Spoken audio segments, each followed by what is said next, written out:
ke puro. Puro kedua puro. Ya. Iya ke dah.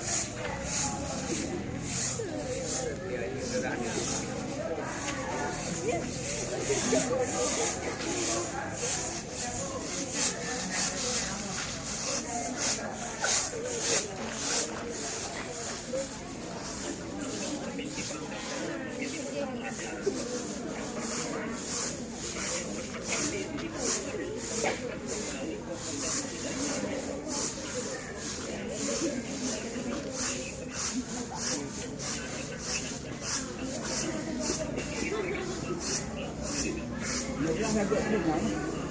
Burung-burung itu yang itu luar itu. Luar dekat burung aja ya. Itu ya.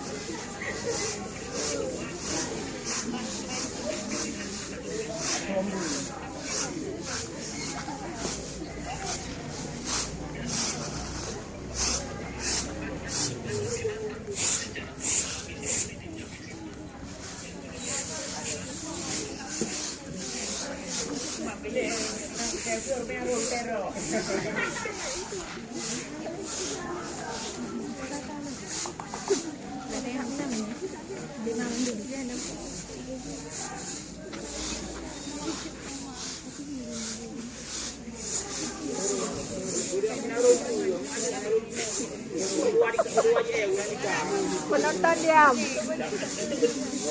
Dan punya burung atau pun burung.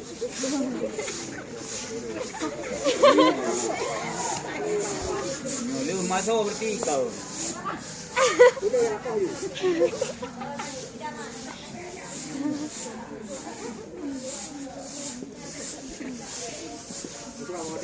Mana bilang dari padua? Ya.